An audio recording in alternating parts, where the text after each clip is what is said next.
Okay, so good morning everyone. Welcome back to global online Marathi. Myself Nihal sir. तर आज आपण I C T in governance हा जो chapter आहे तो पाहणार आहोत आय सी टीमधला. यामध्ये भरपूर साऱ्या आय सी टीचा वापर करून गव्हर्नन्स म्हणजे गव्हर्नमेंट सेक्टरमध्ये काय काय यूज केला जातो आय सी टीचा, या सर्व गोष्टी आपण डिटेलमध्ये पाहणार आहोत. काय काय गव्हर्नमेंटचे इनिशिएटिव्ज आहेत आय सी टीच्या मार्फत किंवा आय सी टी थ्रू, ठीक आहे, आपल्या एज्युकेशन रिलेटेड आपल्या सिटिझन्ससाठी, त्या सर्व गोष्टी आपण पाहणार आहोत. त्यासोबतच ज्या विद्यार्थ्यांचं एफ एम हा सेशन राहिलेला आहे तोसुद्धा आपण एकदा घेणार आहोत परत. सो ज्या विद्यार्थ्यांचा तो चॅप्टर राहिलेला आहे त्यांचं एकदा होऊन जाईल आणि ज्यांनी पाहिला त्यांचं रिव्हिजनसुद्धा होऊन जाईल. ठीक आहे. लेक्चर सुरू करण्याआधी महत्त्वाची गोष्ट म्हणजे येत्या 1 नोव्हेंबरपासून एम एस सेट पेपर 1ची न्यू बॅच सुरू होत आहे. तर सर्वांनी या दिलेल्या नंबरवरती कॉन्टॅक्ट करायचा आहे. या बॅचमध्ये तुम्हाला mock test, notes, video lectures आणि सरावासाठी M C Qs, P Y Qs मिळणार आहेत, जे तुमच्या एक्झामिनेशन पर्स्पेक्टिव्हने अत्यंत महत्त्वाचे आहेत. तर सर्वांनी आजच्या आजच या नंबरवरती कॉन्टॅक्ट करून तुमचं प्रिपरेशन स्टार्ट करायचं आहे. ठीक आहे. जो आय सी टी आहे, इन्फॉर्मेशन अँड कम्युनिकेशन टेक्नॉलॉजी, याचा वापर गव्हर्नन्स प्रोसेसमध्ये केला जातो. ठीक आहे. ते कशासाठी? तर जे काही गव्हर्नमेंट फॅसिलिटीज आहेत, जे काही गव्हर्नमेंट सर्व्हिसेस आहेत, जे की सिटिझन्सला प्रोव्हाइड केले जातात, ज्यासाठी आपल्याला गव्हर्नमेंट ऑफिसेसचे पायऱ्या चढावे लागतात, त्या सर्व सर्व्हिसेस आय सी टीच्या थ्रू, इंटरनेटच्या थ्रू तुमच्या डोरस्टेपवरती, तुमच्या मोबाईल फोनवरती, तुमच्या लॅपटॉपवरती तुम्हाला मिळवता येतील.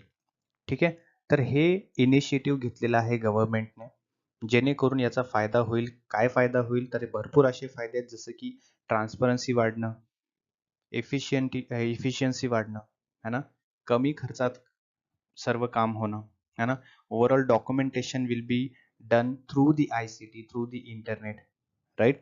तर या सर्व इनिशिएटिव्ह किंवा या सर्व फायद्यांसाठी आय सी टीचा वापर गव्हर्नन्समध्ये केला जातो. Not only for the citizens, government to गव्हर्नमेंटमध्ये सुद्धा हे इनिशिएटिव्ह घेतलं जातं किंवा गव्हर्नमेंट टू गव्हर्नमेंटमध्ये सुद्धा हे सर्व्हिसेस प्रोव्हाइड केले जातात. ठीक आहे. त्या सर्व गोष्टी आपण पाहणार आहोत. Government to business, government to citizen, government to government. आलं लक्षात? तर या हेतूने किंवा या पर्स्पेक्टिव्हने हा टॉपिक जो आहे तो इम्पॉर्टंट आहे. ऑलराईट. बघा या ठिकाणी काय सांगितलंय, use of I C T in governance process provides access of information and services to citizens, है ना, and thus encourages the participation of citizens in the administrative process. जे administrative process आहे, बरोबर, जे प्रशासन प्रक्रिया आहे, त्यामध्ये आय सी टीचा वापर करून जास्तीत जास्त नागरिकांना माहिती पोहोचवणं, सेवा प्रोव्हाइड करणं आय सी टीच्या थ्रू, त्यासोबतच जास्तीत जास्त सिटिझन्सना एनकरेज करणं, प्रेरित करणं ॲडमिनिस्ट्रेटिव्ह प्रोसेसमध्ये भाग घेण्यासाठी. ठीक आहे. हे आपलं इनिशिएटिव्ह घेतलेलं आहे गव्हर्नमेंटने. It works as the key of good governance by offering effective, efficient, in accountable and transparent administrative system. जसं की तुम्हाला माहिती आहे की गव्हर्नमेंट सर्व्हिसेसमध्ये किंवा गव्हर्नमेंट ऑफिसेसमध्ये कसं काम चालतं. प्रत्येक एखादी डॉक्युमेंटेशन असेल, एखादं महत्त्वाचं काम असेल, त्यासाठी तुम्हाला कॉस्ट जास्ती पडतं, जास्ती पैसे खर्च करावे लागतात, बरोबर. ट्रॅव्हल करावा लागतो, है ना, हेल्थ कधी कधी त्यावरती इम्पॅक्ट होतो, राईट. सो या सर्व गोष्टी अंमलात आणून, या सर्व गोष्टींचा विचार करून internet through, I C T through आपल्याला या सर्व सर्व्हिसेस कसे प्रोव्हाइड केले जातील याचा विचार करून हे घेतलेले इनिशिएटिव्ह आहे I C T in governance. ठीक आहे. म्हणजे जसं की तुमचं पॅन कार्ड सेवा आहे, पासपोर्ट सेवा आहे, या सर्व गोष्टींसाठी तुम्हाला आता ऑफिसेसमध्ये जाणं गरजेचं नसून तर तुम्ही तुमच्या मोबाईल फोनवरून, तुमच्या लॅपटॉपवरून या सर्व गोष्टी ज्या आहेत ते फुलफिल करू शकता, कंप्लीट करू शकता. ठीक आहे. आलं लक्षात? याने काय होईल, जी ट्रान्सपरन्सी आहे, है ना, ट्रान्सपरन्सी इन द सेन्स, एखादं काम पूर्ण करण्यासाठी तुम्हाला पैसे मोजावे लागणार नाहीत, बरोबर. करप्शन त्यामध्ये होणार नाही, बिकॉज कनेक्शन जे आहे तुमच्यामध्ये आणि त्या ऑफिसमध्ये ते राहणार नाही. Connection only will be through I C T, internet. ठीक आहे. तुमचे जे काही डॉक्युमेंटेशन आहे that will be submitted through internet. Okay. So that's why I C T in governance is important as well as easy and time यामध्ये कमी लागतो, time save करतो. ठीक आहे. अकाउंटेबल आहे, कामं लवकरात लवकर जास्तीत जास्त इफेक्टिव्ह पद्धतीमध्ये होतील. Right sir. सो हे सर्व बेनिफिट्स आहेत ICTचे गव्हर्नन्स प्रोसेसमध्ये किंवा ऍडमिनिस्ट्रेटिव्ह प्रोसेसमध्ये. ठीक आहे. सो त्यामध्ये एक आहे की ई गव्हर्नन्स हा एक शब्द आहे. ई गव्हर्नन्स म्हणजे काय? Electronic governance. ठीक आहे. ई याचा अर्थ आहे इलेक्ट्रॉनिक पद्धतीमध्ये. म्हणून ई गव्हर्नन्स याला बेसिकली काय केलं जातं, तर काही जे गोल्स आहेत, काही फंक्शन्स आहेत, काही सर्व्हिसेस आहेत, है ना, ते इंटरनेटच्या थ्रू इलेक्ट्रॉनिक पद्धतीमध्ये प्रोव्हाइड केले जातात. म्हणजेच ICTचा वापर करून ते प्रोव्हाइड केले जातात. बरोबर. तर गव्हर्नन्समध्ये किंवा ऍडमिनिस्ट्रेटिव्ह सर्व्हिसेसमध्ये ई या शब्दाचा सर्वात महत्वाचा भाग आहे. E means electronic. Electronic means ICT. ठीक आहे. Information and communication technology. आलं लक्षात? E governance is basically associated with carrying out the functions and achieving the result of governance through utilization of ICT. समजलं जसं की मी तुम्हाला सांगितलं, इलेक्ट्रॉनिक म्हणजेच ई गव्हर्नन्स जे आहे यामध्ये काय केलं जातं, जे फंक्शन्स आहेत, जे काम आहेत, जे सर्व्हिसेस आहेत, है ना, किंवा गव्हर्नन्स जे आहे, ऍडमिनिस्ट्रेटिव्ह जे आहे, ते काम केलं जातं कशाच्या थ्रू? ICTच्या थ्रू, किंवा ICTचा वापर केला जातो या फंक्शन्समध्ये, या कामामध्ये. त्यालाच म्हटलं जातं ई गव्हर्नन्स. ठीक आहे. समजलं? पुढे बघा. So first is G2G, government to government, सरकार ते सरकार. तर आपण जे सर्व्हिसेस प्रोव्हाइड केले जातो किंवा ऍडमिनिस्ट्रेटिव्ह सर्व्हिसेस जे आहेत त्यामध्ये दोन असे फॅक्टर्स आहेत, ज्यामध्ये की सर्व्हिस देणं आणि सर्व्हिस घेणं. सर्व्हिस देणारा आणि सर्व्हिस घेणारा. राईट. सो यामध्ये G2G असू शकतं, G2B असू शकतं, that means government to business, government to citizen, government to customer ज्याला आपण म्हणतो. ठीक आहे. तर वन बाय वन आपण पाहणार आहोत. त्यामध्ये सर्वप्रथम आपण G2G पाहणार आहोत, गव्हर्नमेंट टू गव्हर्नमेंट, सरकार ते सरकार. ठीक आहे. तर सरकार, एका सरकारमधून दुसऱ्या सरकारमध्ये अशी इन्फॉर्मेशन प्रोव्हाइड करणं, बरोबर, किंवा त्यामध्ये जे महत्त्वाच्या गोष्टी आहेत ते शेअर किंवा एक्सचेंज करणं, ज्यामुळे डुप्लिकेशन होणार नाही, है ना.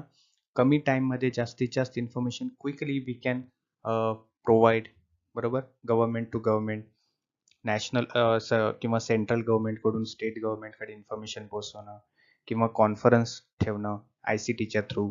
ठीक आहे. या सर्व सर्व्हिसेस G2G मध्ये होतात. त्यालाच आपण म्हणतो government to government through ICT. ठीक आहे. तर बघा, government to government involve sharing data and conducting electronic exchange between government, है ना. This involves both intra and inter agency exchange at the national level as well at exchange between the national, provincial and local levels. ठीक आहे. तर मग यामध्ये हे जे initiative आहे किंवा हे जे ऍक्ट आहे, हे जे केलं जातं, हे जे सर्व्हिस प्रोव्हाइड केली जाते G2G, मग हे नॅशनल लेवलवरती सुद्धा होतं, प्रोव्हिन्शियल लेवलवरती होतं आणि लोकल लेवलवरती सुद्धा केलं जातं. ठीक आहे. So G2G is very important.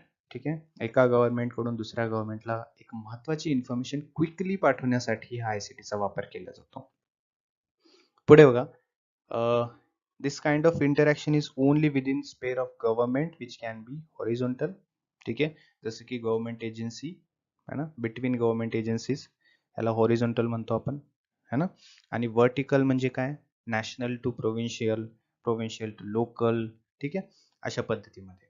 तर हे जे शेअरिंग आहे, शेअरिंग ऑफ इन्फॉर्मेशन, हे दोन्ही लेवलवरती होतं, हॉरिझॉन्टल म्हणा किंवा वर्टिकल. हॉरिझॉन्टल मीन्स प्रत्येक गव्हर्नमेंट एजन्सीच्या मध्ये हे कम्युनिकेशन होणं, सर्व्हिस प्रोव्हाइड करणं, इन्फॉर्मेशन एक्सचेंज करणं, राईट. किंवा वर्टिकल पद्धतीमध्ये होतं, जसं की नॅशनल किंवा सेंट्रल गव्हर्नमेंटकडून स्टेट गव्हर्नमेंटकडे, स्टेट गव्हर्नमेंटकडून लोकल गव्हर्नमेंटकडे, राईट. तर अशा पद्धतीमध्ये. परंतु सर्वात महत्त्वाचा मुद्दा म्हणजे गव्हर्नमेंट टू गव्हर्नमेंटच ही सर्व्हिस प्रोव्हाइड केली जाते आणि त्यालाच म्हटलं जातं G2G service. Okay. The primary objective is to share information in order to avoid duplication, reduce turnaround time, increase operational efficiency, facilitate better integration, है ना, on intergovernmental programs and project potential leading to performance improvement. बघा, भरपूर असे फायदे आहेत या ICTचा वापर केल्यामुळे, जेणेकरून आपल्या गव्हर्नमेंटला जास्तीत जास्त इफिशियंटली काम करता येतं, जास्तीत जास्त कमी खर्चामध्ये काम करता येतं, है ना, आणि पोटेन्शियली किंवा परफॉर्मन्स इम्प्रूव्हमेंटसाठी सुद्धा ICTचा वापर होऊ शकतो. ठीक आहे.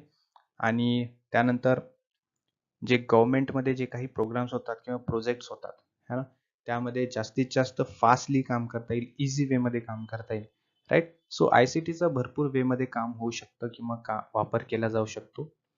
आलं लक्षात? हे झालं G2G, राईट.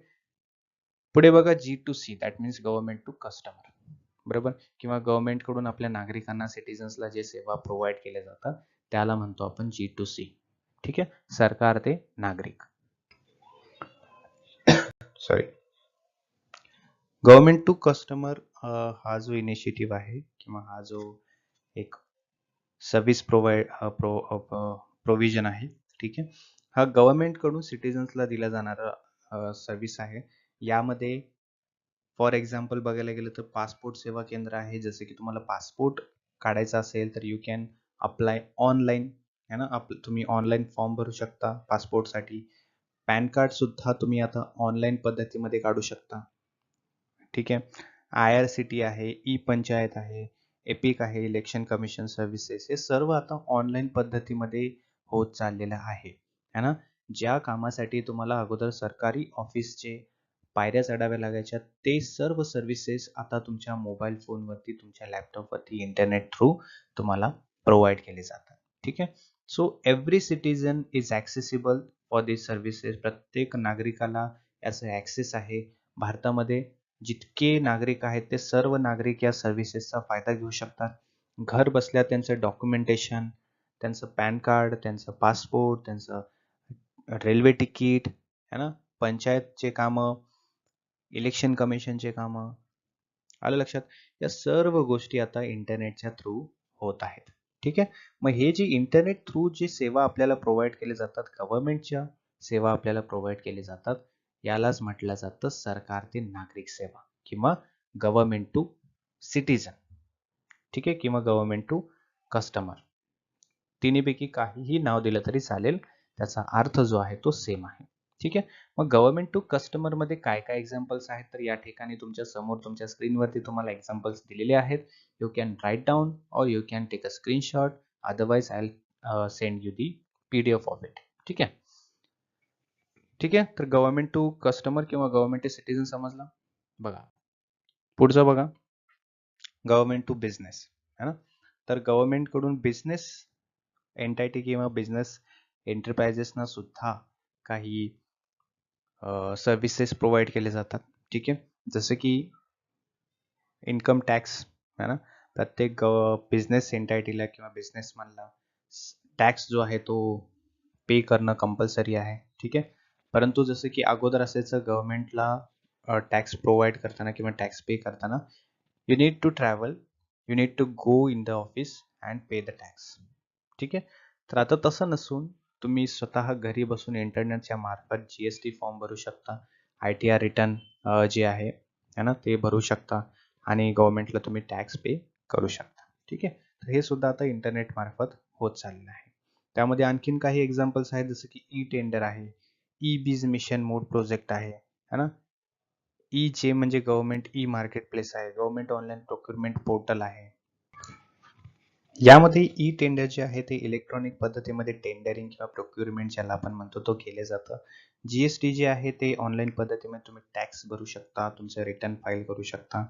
ई बीज मिशन जे आहे यामध्ये गव्हर्नमेंटने आय थिंक 2013 मध्ये हे ई बीज मिशन मोड प्रोजेक्ट चालू केला होता, ज्यामध्ये ओव्हरऑल गव्हर्नमेंट सर्व्हिसेस जे आहेत ते एकाच प्लॅटफॉर्मवरती यू कॅन ॲक्सेस इट, है ना. किंवा जे काही टार्गेट्स आहेत गव्हर्नमेंट मिशन्सचे ते यामध्ये आखलेले आहेत किंवा रेग्युलेशन्स यामध्ये दिलेले आहेत. ठीक आहे. ई जेम हे जे इनिशिएटिव्ह आहे 2016 मध्ये घेतलं होतं मिनिस्ट्री ऑफ कॉमर्सच्या द्वारे. यामध्ये जो मार्केट प्लेस आहे, ऑनलाईन प्लॅटफॉर्म जे आहे गव्हर्नमेंटच्या द्वारे पब्लिकसाठी प्रोव्हाइड केला जातो. ठीक आहे. त्यानंतर गव्हर्नमेंट ऑनलाईन प्रोक्युरमेंट पोर्टल सुद्धा आहे, जसं की ई टेंडरिंग सारखंच आहे ते सुद्धा, राईट. सो हे ओव्हरऑल काय आहे, बिझनेस एंटायटीसाठी किंवा बिझनेसेससाठी गव्हर्नमेंट कडून दिले जाणारे एक सर्व्हिसेस आहेत. ठीक आहे. Next one is government to employee. ठीक आहे. एम्प्लॉईजसाठी सुद्धा गव्हर्नमेंटकडून ICTच्या थ्रू इनिशिएटिव्ह घेतलेले आहेत, सर्व्हिसेस प्रोव्हाइड केले जातात. ठीक आहे. गव्हर्नमेंटचे काही तक्रारी आहेत, है ना, ग्रीव्हान्स रेड्रेसल ज्याला आपण म्हणतो ते ऑनलाईन पद्धतीमध्ये होऊ शकतं है ना. Government to employee solution is about empowering their own employees to assist citizens in the fastest and most appropriate way, speed up administrative service processes and optimize governmental solutions. ठीक आहे. तर एम्प्लॉईजसाठी भरपूर अशा सेवा इंटरनेटच्या थ्रू सुद्धा प्रोव्हाइड केले जातात, जसं की EPFO आहे प्रोव्हिडंट फंडसाठी, राईट. प्रधानमंत्री रोजगार योजना आहे हो ना. त्यानंतर कुठल्या ट्रेनिंगसाठी वगैरे सुद्धा तुम्ही अप्लाय करू शकता इंटरनेट मार्फत, राईट. सो हे सर्व सर्व्हिसेस जे आहे ते गव्हर्नमेंटच्या माध्यमातून किंवा गव्हर्नमेंटकडून एम्प्लॉईजला प्रोव्हाइड केले जातात थ्रू ICT. ठीक आहे, इंटरनेटच्या मार्फत. नॉट असं नाही आहे की physically you go and visit the office है ना.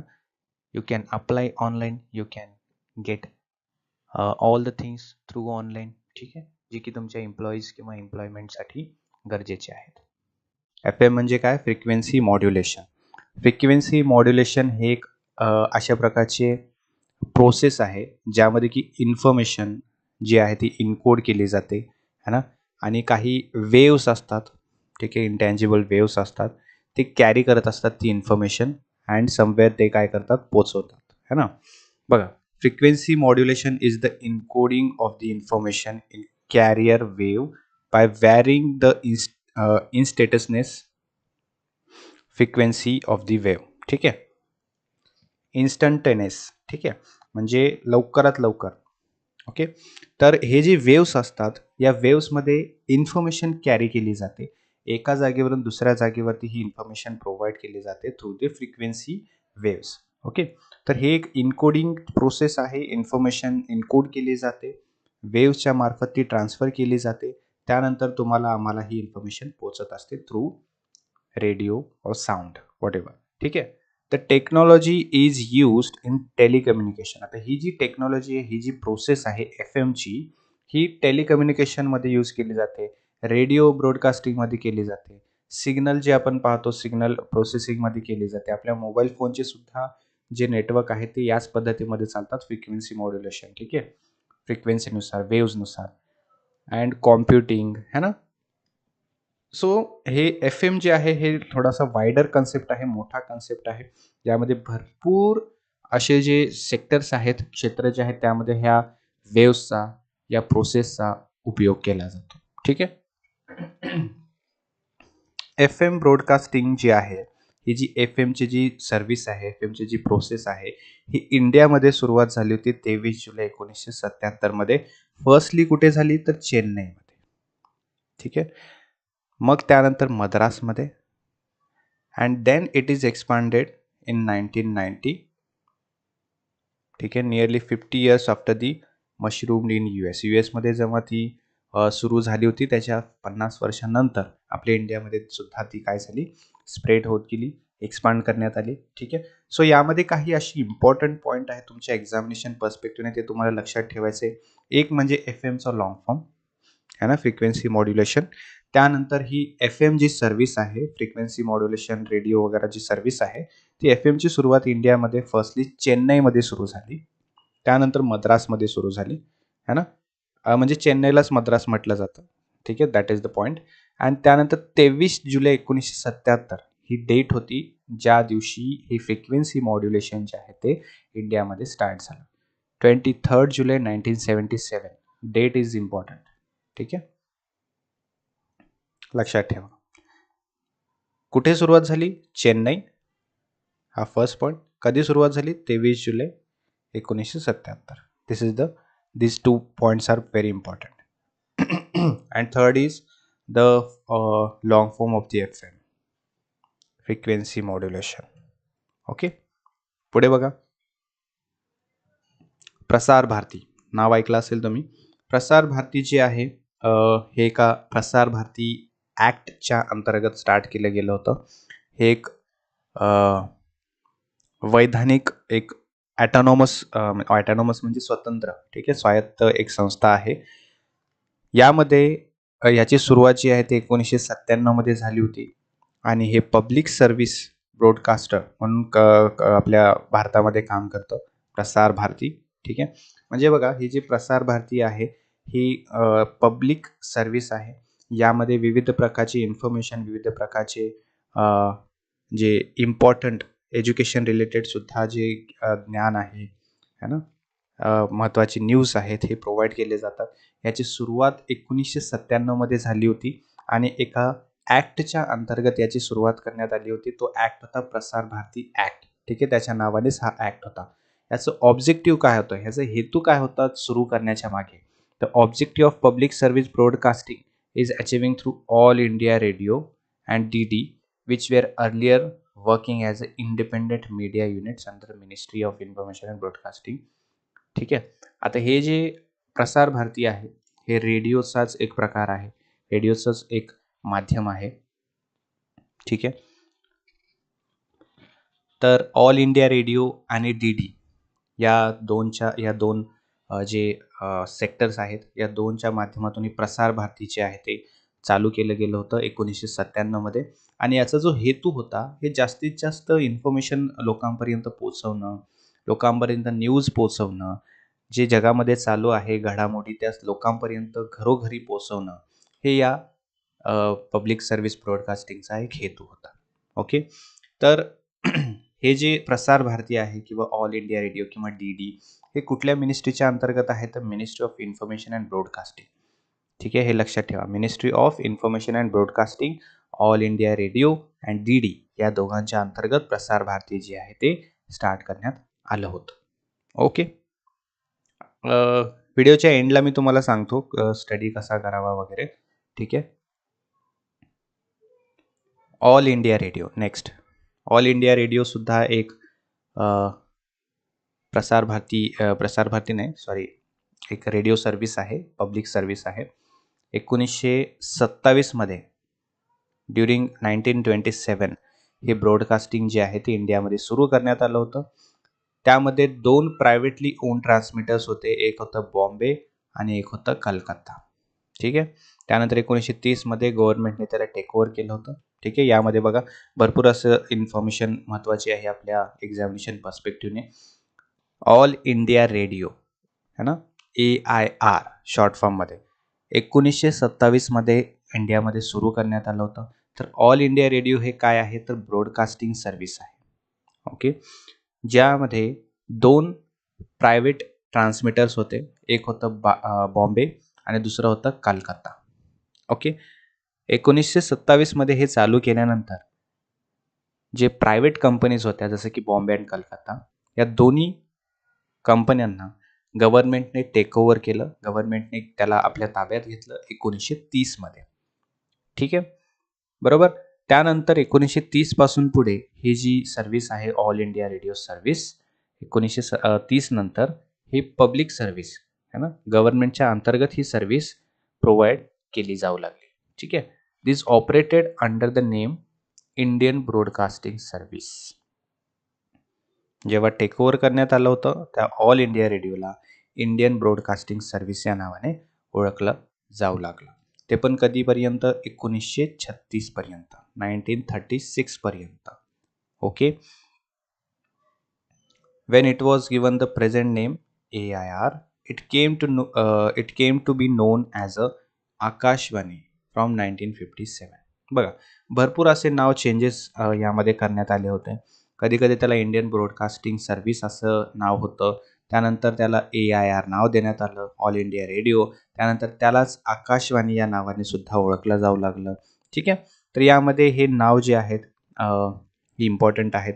जसं की आपल्याला क्वेश्चन असा विचारला जाऊ शकतो की Indian broadcasting service also non as all India radio, Prasar Bharati, त्यानंतर विविध भारती, अशा प्रकारचा क्वेश्चन आपल्याला विचारला जाऊ शकतो. तर right answer will be what all India radio. ठीक आहे. किंवा उलट होऊ शकतं, all India radio is also called Indian broadcasting service, Prasar Bharati service है ना, राईट. सो अशा प्रकारे यामध्ये क्वेश्चन बनू शकतो. ठीक आहे, FM बाबतीत. त्यानंतर फ्रिक्वेन्सी मॉड्युलेशन असा शॉर्ट फॉर्मचा आपल्याला एक क्वेश्चन विचारला जाऊ शकतो. ठीक आहे. मॅक्झिमम FM किंवा फ्रिक्वेन्सी यामध्ये असे हार्डली क्वेश्चन विचारले जातात. ठीक आहे. एवढं ICT मध्ये मॅक्झिमम एक तर शॉर्ट फॉर्म्स असतात है ना, कॉम्प्युटर रिलेटेड क्वेश्चन्स विचारले जातात, राईट. सो त्यावरती जास्त आपण जोर देणार आहोत. हे इन्फॉर्मेशन सुद्धा खूप इम्पॉर्टंट आहे, कारण FM आणि ब्रॉडकास्टिंग सर्व्हिसवरती जी हिस्ट्री आहे किंवा त्याचे जे नाव आहेत, केव्हा सुरू झाली, काय असतं FM, हे सुद्धा आपल्याला एका एक्झाममध्ये कधी कधी विचारलं जाऊ शकतं, विचारलं सुद्धा होतं, राईट. सो आपण ते शिकणं सुद्धा महत्त्वाचं आहे. Syllabus should be covered by all the aspect. ठीक आहे, आलं लक्षात. पुढे बघा, दूरदर्शन है ना. The experimental telecast started in Delhi है ना in September 1959 with a small transmitter and makeshift studio. बघा, हे जे दूरदर्शन आहे हा एक एक्सपेरिमेंट होता, ठीक आहे, जे की दिल्लीमध्ये 1959ला ते सुरू करण्यात आलं होतं. एका स्मॉल ट्रान्समीटरमध्ये, एका छोट्याशा रूममध्ये, एखाद्या छोट्याशा जागेमधून हे दूरदर्शन जे नावाचं जे एक्सपेरिमेंट आहे तो सुरू करण्यात आला होता दिल्लीमध्ये. ठीक आहे, हे सुद्धा एक ब्रॉडकास्टिंग सर्व्हिस सारखंच होतं. ऑल राईट, जे की इंडियामध्ये एक इनिशिएटिव्ह होतं है ना, की छोट्याशा जागेमधून जास्तीत जास्त ही सर्व्हिस प्रोव्हाइड केली जाईल, जास्तीत जास्त इन्फॉर्मेशन प्रत्येक जागी पोहोचवली जाईल, न्यूज जास्तीत जास्त पोहोचवल्या जाता येतील है ना. तर दूरदर्शन या नावाने ही सुरू करण्यात आलं होतं सप्टेंबर 1959 मध्ये दिल्लीमध्ये. आलं लक्षात. त्यानंतर ह्याची जी रेग्युलर ट्रान्समिशन आहे, रेग्युलर याची जी प्रोसेस आहे, रेग्युलर याची जी सर्व्हिस जी आहे ते 1965 मध्ये सुरू करण्यात आली होती. ठीक आहे, 1965. अगोदर हे दूरदर्शन जे होतं, दूरदर्शन हे रेडिओवरती चालायचं. आलं लक्षात. आणि कधीपासून सुरू झालं? 1959 पासून है ना. रेग्युलर त्याचं डेली ट्रान्समिशन कधी सुरू झालं? 1965 पासून है ना. त्यानंतर टी व्ही सर्व्हिस जी आहे दूरदर्शनची है ना, ते एक्सटेंड करण्यात आली बॉम्बेमध्ये सुद्धा. त्यानंतर 1972 पर्यंत जी टी व्ही सर्व्हिस जी आहे ती बॉम्बेमध्ये सुरू होती. त्यानंतर 1975 नंतर हे जे टी व्ही सर्व्हिस आहे दूरदर्शनची ती ऑल ओव्हर सिटीजमध्ये जी आहे ती प्रोव्हाइड करण्यात आली. त्यामध्ये पर्टिक्युलरली 7 सिटीज जी होत्या मुख्य, त्यामध्ये ही सर्व्हिस जी आहे ती सुरू करण्यात आली होती, दूरदर्शन. ठीक आहे, so Doordarshan is very important. यामध्ये कधी सुरुवात झाली दूरदर्शनची हे महत्त्वाचं आहे. ओके, त्यानंतर किती सिटीजमध्ये सुरू झाली होती हे महत्त्वाचं आहे. ओके, आणि जी टी व्ही सर्व्हिस आहे, ठीक आहे, ती बॉम्बेमध्ये सुरू करण्यात आली होती. ठीक आहे, चेन्नई आणि बॉम्बे. ओके, सो या हे सर्व काही पॉईंट्स आहेत दूरदर्शनच्या रिलेटेड, हे सर्वांनी लक्षात ठेवायचं आहे. दिल्ली, सप्टेंबर 1959 है ना, एक स्मॉल एक्सपेरिमेंट होता, स्मॉल ट्रान्समिशन एरिया होता. ठीक आहे, त्यामधून हे ब्रॉडकास्टिंग सर्व्हिस जी आहे ती सुरू करण्यात आली होती. Next, Indian space program. आता स्पेसच्या रिलेटेड काही प्रोग्राम्स होते, इस्रोच्या अंतर्गत ते स्टार्ट करण्यात आले होते. काही इनिशिएटिव्स होते इस्रोचे, जे की कम्युनिकेशन असेल, ब्रॉडकास्टिंग असेल, या क्षेत्रामध्ये ते सुरू करण्यात आले होते. ठीक आहे, तर ISRO, Indian space research organisation, हे जे आहे यांच्या अंतर्गत 2 अशा गोष्टी ज्या आहेत ते इस्टॅब्लिश केल्या गेल्या होत्या. 2 अशा गोष्टी ज्या आहेत ते सर्वात महत्त्वाच्या आहेत, ते सुरू करण्यात आले होते in FM and broadcasting service.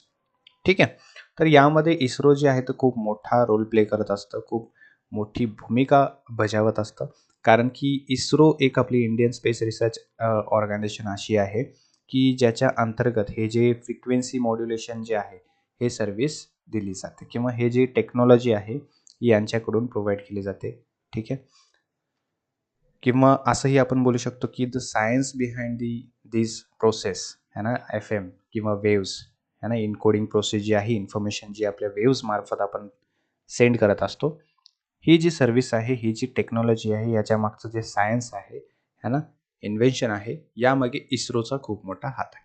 ठीक आहे, तर फर्स्टली बघा, Indian national satellite system, INSAT नावाचं हे इनिशिएटिव्ह जे आहे ते इस्रोने घेतलं होतं, ज्यामध्ये जिओ स्टेशनरी सॅटेलाइट्स, जे की कम्युनिकेशन, टी व्ही ब्रॉडकास्टिंगसाठी ते लॉन्च जे आहे ते करण्यात आलं होतं. ठीक आहे, तर इस्रोच्या मार्फत जी सॅटेलाइट आहे ती लॉन्च करण्यात आली होती. त्याचं नाव होतं इनसॅट. त्या मिशनचं नाव होतं INSAT, Indian national satellite system, ज्यामध्ये की कम्युनिकेशनसाठी, जसं की आपण आता एकमेकाला कॉलवरती बोलू शकतो है ना, त्या फ्रिक्वेन्सीवरती आपण एकमेकाला कनेक्ट होऊ शकतो है ना.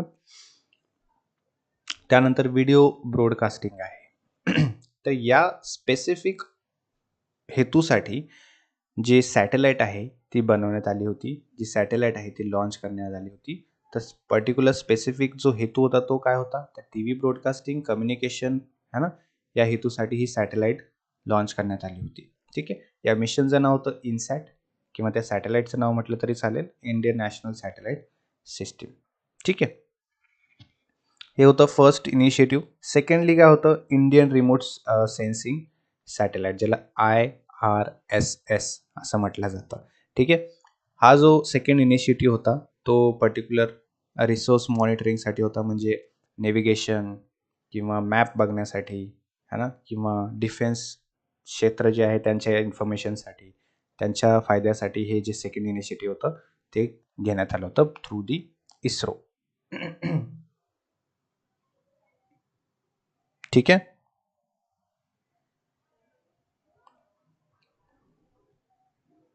Which institute? Komal? Komal ma'am, which institute you are talking about? Secondly बघितलं आपण इंडियन रिमोट सेन्सिंग सॅटेलाइट. ठीक आहे.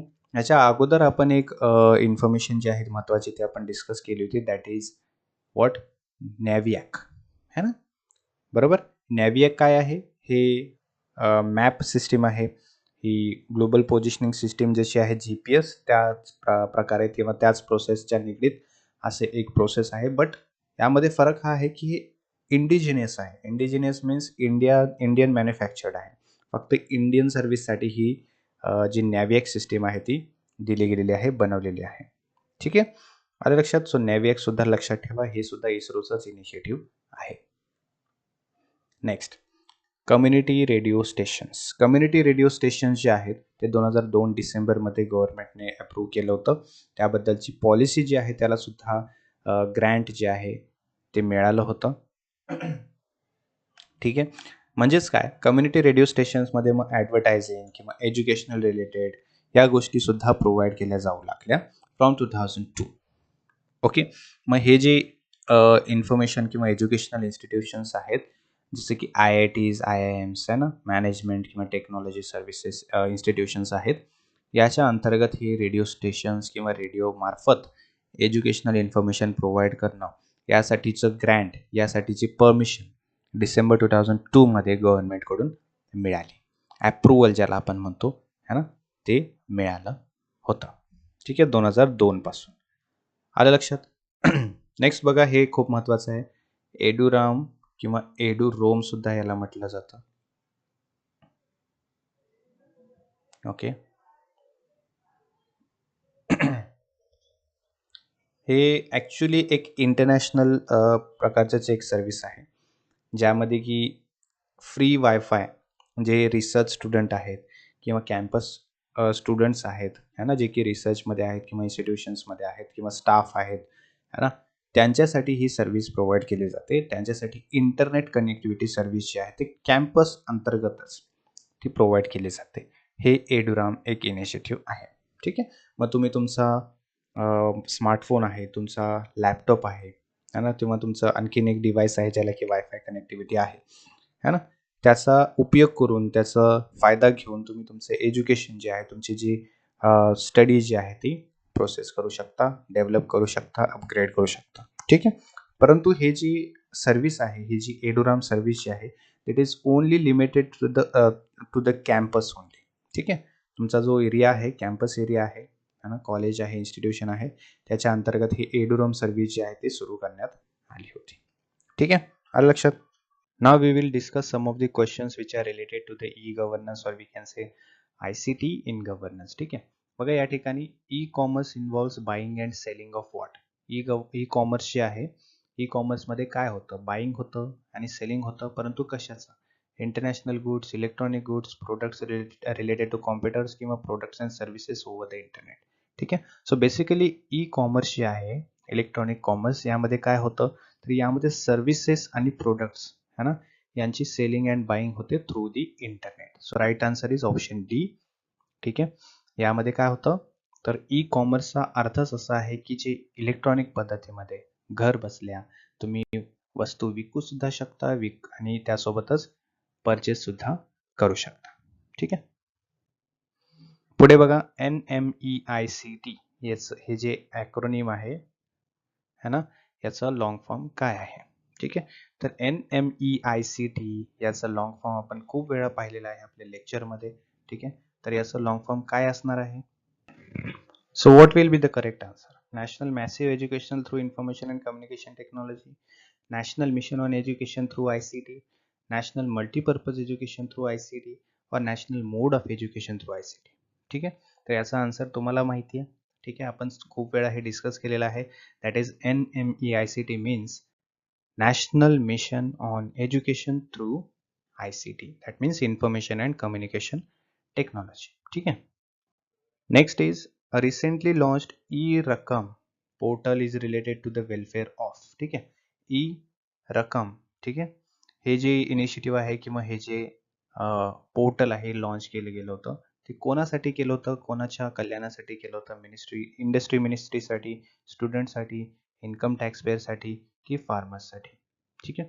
सो हे जे इनिशिएटिव्ह आहे e-Rakam that was taken by the government for the farmers. ठीक आहे, शेतकऱ्यांसाठी. सो e-Rakam जे आहे यामध्ये कसं आहे की E means electronics, right. RA चा अर्थ आहे राष्ट्रीय. ठीक आहे. के चा अर्थ आहे किसान, ए चा अर्थ आहे ॲग्री अँड एम चा अर्थ आहे मंडी. ठीक आहे. ई राष्ट्रीय किसान ॲग्री मंडी, e-Rakam त्याला शॉर्टमध्ये म्हटलं जातं. तर हे इनिशिएटिव्ह जे आहे ते सेंट्रल गव्हर्नमेंटने घेतलं होतं इंडियामध्ये. ई मार्केट प्लॅटफॉर्म आहे कशासाठी, तर फार्मर्ससाठी. ठीक आहे. फार्मर्स जे आहे ते त्यांचं जे प्रोडक्ट आहे किंवा त्यांचे जे पीक आहे ते ऑनलाईन थ्रू किंवा ऑनलाईन पद्धतीमध्ये सुद्धा सेल करू शकतात. ठीक आहे. Which of the following mobile payment application is developed by the National Payment Corporation of India based on UPI? ते माय गव्हर्नमेंट आहे, भीम आहे, उमंग आहे की फोन पे आहे. ठीक आहे. So right answer is option B. Bhim app you must be knowing. UPI through जे आहे ते ऑनलाईन पद्धतीमध्ये पेमेंट मोड जे आहे ते केलं जातं. ठीक आहे. So Bhim option is the correct. That means B for Bharat है ना. Sorry BH for Bharat, I for interface and M for money. ठीक आहे. भीम भारत इंटरफेस फॉर मनी. ठीक आहे. हे एक क्विक पेमेंट ट्रान्झॅक्शन ॲप्लिकेशन आहे. ठीक आहे. UPIच्या मार्फत हे युनिफाईड पेमेंट इंटरफेसच्या मार्फत हे सर्व्हिस जी आहे ती प्रोव्हाइड केली जाते.